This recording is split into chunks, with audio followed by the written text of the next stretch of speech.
Assalamualaikum warahmatullahi wabarakatuh.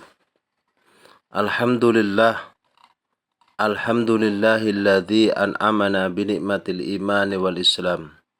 Wa nusalli wa nusallimu ala khairil anam. Sayyidina Muhammadin wa ala alihi wa sahbihi ajma'in amma ba'du.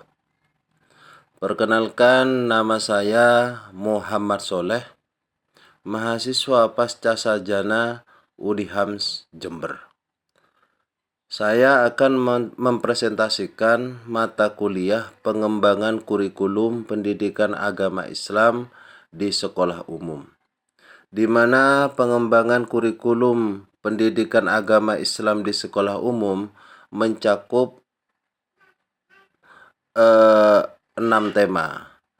Tema pertama dengan judul yaitu landasan kurikulum pendidikan agama Islam, di mana landasan kurikulum pendidikan agama Islam mencakup beberapa landasan. Yang pertama, landasan teologis, psikologis, filosofis, dan juga sosiologis.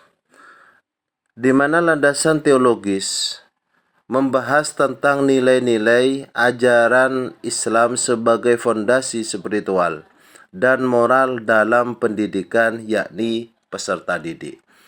Yang kedua yaitu landasan psikologis.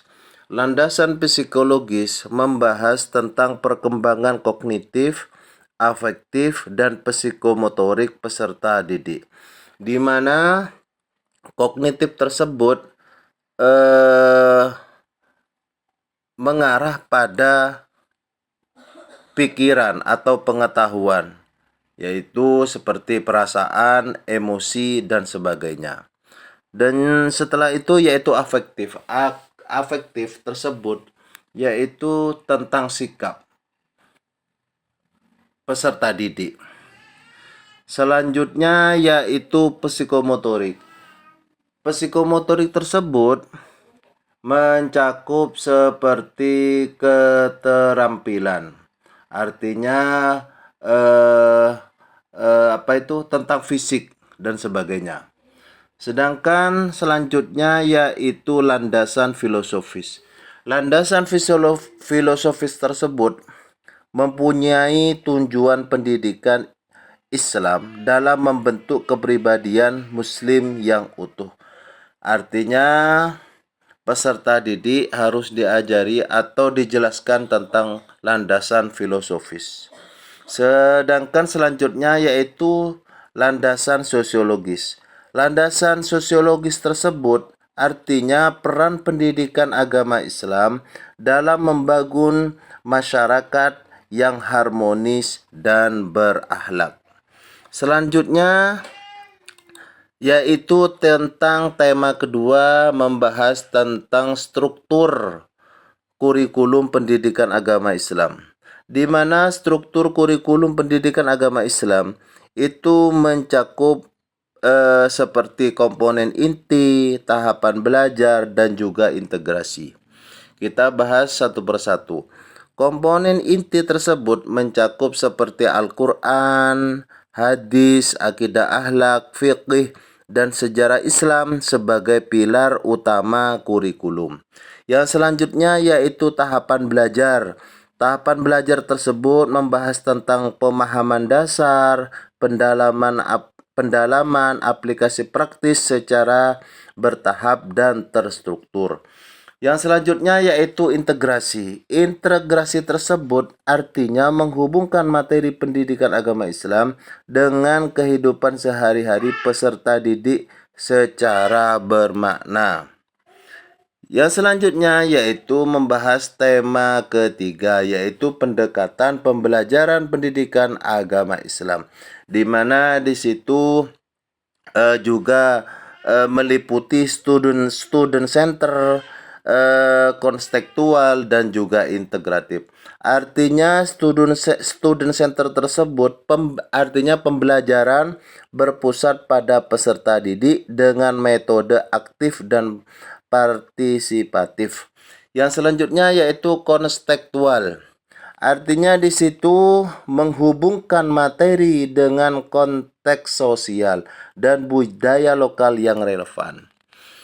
Selanjutnya yaitu integratif, penyatuan. Artinya mengintegrasikan nilai-nilai Islam dalam mata pelajaran secara holistik.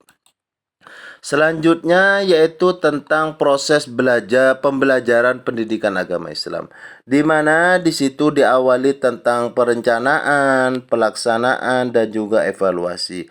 Artinya perencanaan tersebut merancang RPP, rencana pelaksanaan pembelajaran yang komprehensif, artinya luas, terukur dan juga sesuai capaian pembelajaran. Yang kedua yaitu pelaksanaan. Pelaksanaan tersebut yaitu menggunakan metode bervariasi seperti ceramah, diskusi, praktek, dan proyek. Selanjutnya yaitu evaluasi. Evaluasi tersebut yaitu tentang penilaian formatif dan sumatif untuk mengukur pencapaian kompetensi peserta didik.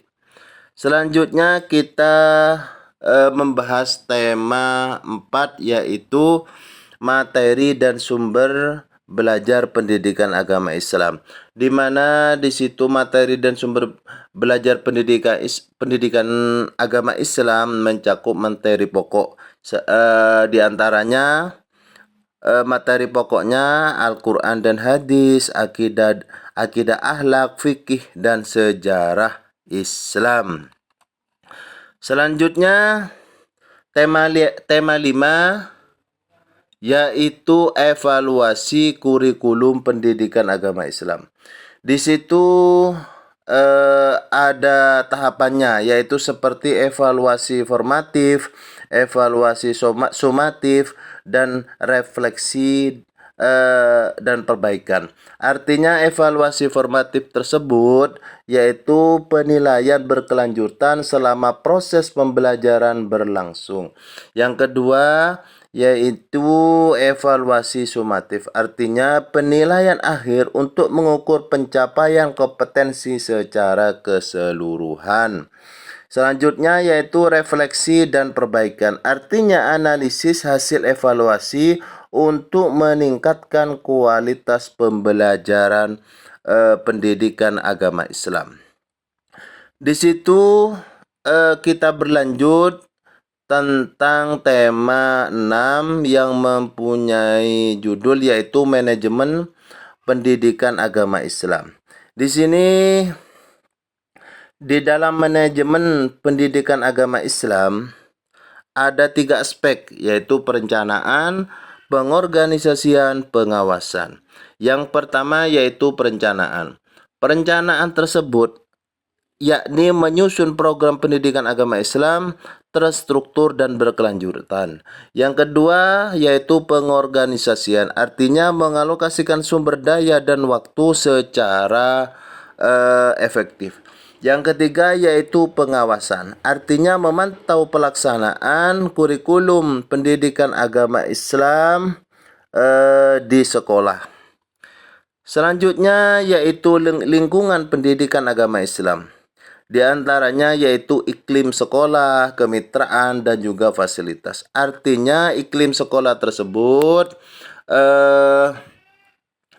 menciptakan suasana yang mendukung dan kondusif bagi pembelajaran pendidikan agama Islam secara menyeluruh. Yang kedua yaitu kemitraan, artinya kolaboratif antara dengan orang tua, masyarakat, dan lembaga keagamaan setempat. Artinya harus ada kolaboratif kerjasama dengan orang tua, masyarakat, dan juga lembaga keagamaan setempat. Yang selanjutnya yaitu fasilitas, artinya harus menyediakan sarana dan prasarana yang memadai untuk mendukung proses pembelajaran pendidikan agama Islam. Di situ implementasi kurikulum pendidikan agama Islam pasti ada tantangan dan solusinya.